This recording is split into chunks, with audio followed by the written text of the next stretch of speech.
আজকে বাংলাদেশের সকল উন্নয়ন যেটা বলা হচ্ছে এটা সম্পূর্ণভাবে একটা মিথ। এটা কোনো উন্নয়ন নয়, এটা শুধুমাত্র এই সরকারকে টিকিয়ে রাখার জন্য একটা গোষ্ঠী তৈরি করা হচ্ছে, যে গোষ্ঠীগুলো এই তথাকথিত উন্নয়ন থেকে সবচেয়ে বেশি আপনার বেনিফিশিয়ারি হয়েছে। মাফিয়া রাষ্ট্র তৈরি করা হয়েছে। আপনি চারদিকে তাকিয়ে দেখবেন আজকে এখনকার যে সরকারের যে মদতপুষ্ট যে সমস্ত ব্যবসায়ী, যে সমস্ত ব্যক্তিরা আছেন, তারা সবাই এই তথাকথিত সরকারের যে আপনার গুণকীর্তন গায়। তাদের একটা মাত্র উদ্দেশ্য, এই সরকার টিকে থাকলে তারা তাদের লুণ্ঠন, তারা তাদের যে আপনার বিদেশে টাকা পাচার করে সম্পদ তৈরি করা, তারা সেইগুলো তারা করতে পারবে।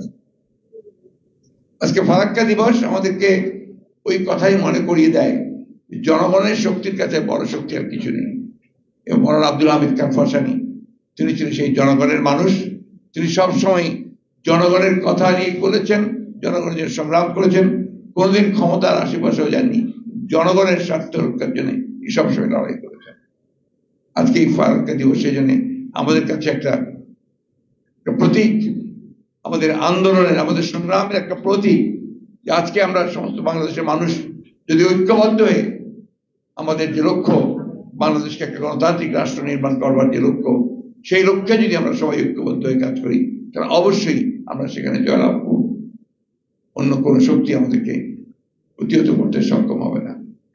আমি আবারও আজকে যারা বক্তব্য রেখেছেন তাদেরকে আন্তরিক ধন্যবাদ এবং কৃতজ্ঞতা জানাচ্ছি, যে তারা মূল বিষয়গুলো অত্যন্ত বিশদভাবে তুলে ধরেছেন।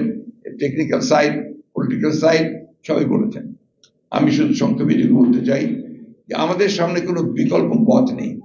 বাংলাদেশকে যদি আমরা রক্ষা করতে চাই, বাংলাদেশের স্বাধীনতা সার্বভৌমত্বকে যদি আমরা অক্ষুণ্ণ রাখতে চাই, বাংলাদেশের জনগণকে যদি আমরা রক্ষা করতে চাই, তার যে উন্নয়নের আকাঙ্ক্ষা, তার যে একটা গণতান্ত্রিক রাষ্ট্র নির্মাণ করবার যে আকাঙ্ক্ষা, তা যদি আমরা পূরণ করতে চাই, তাহলে আজকে সকলের দল মত নির্বিশেষে সমস্ত ভেদাভেদ ভুলে আজকে একত্র হয়ে এই ভয়াবহ দানবীয় যে একটা সরকার, মনস্টাস যে একটা গভর্নমেন্ট, যার একমাত্র কাজ হচ্ছে তাদের নিজেদের বৃত্ত তৈরি করা আর অন্য দেশের যে প্রভুত্ব সেটাকে মেনে নিয়ে তাদের যে স্বার্থ, সেই স্বার্থকে রক্ষা করা। আজকে আমাদের স্বার্থে আমাদেরকে ঐক্যবদ্ধ হতে হবে, আমাদেরকে কেউ করে দিয়ে যাবে না, আমাদেরকে নিজেকে সেটা করতে হবে।